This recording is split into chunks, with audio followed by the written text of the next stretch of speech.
Kereta Continental datang tukar rim Jepun guys. So guys, kedai Wan Cina hari ni datang sebiji kereta M3 BMW ke? Bukan, sebenarnya ini F30. Dia dah convert body M3. Okey, memang dia kena pakai rim lebar.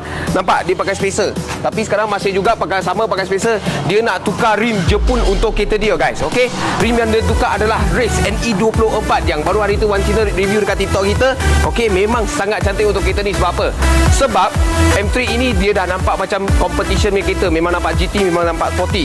So kenalah pasang rim yang macam GT, macam sporty untuk kereta dia. Okey, nanti kita tunjuk hasil dia macam mana. Dengan juga dia pakai tayar GT Sport S2 yang Wan Cina rasa memang mantap sekali untuk tayar ni. Grip air, grip kering semua okey. Tayar UHP daripada jenama GT. Memang mampu milik dengan juga kualiti bagus. So kita tengok hasil dengan juga proses pemasangan untuk rim dan tayar atas kereta ni macam mana guys.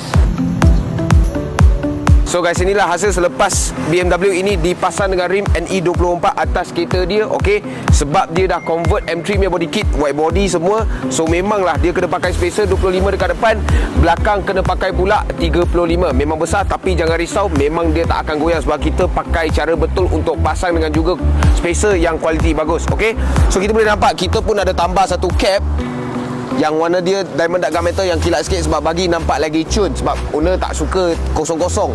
Kita dah cakap rim Japan tu kena kosong baru dah nampak Japan. Tapi dia nak juga cap. So itu saja untuk mereka ni. Kita nak tunjuk sikit hasil BMW ni pasang dengan NE24. Nampak lagi sporty, nampak lagi GT4 ataupun kereta GT lah. Okay, so kalau korang suka mereka ni, tolong like, share dan komen dekat bawah apa yang korang nak tengok sosial. Macam biasa, cari rim, cari Wan Cina. Thank you guys.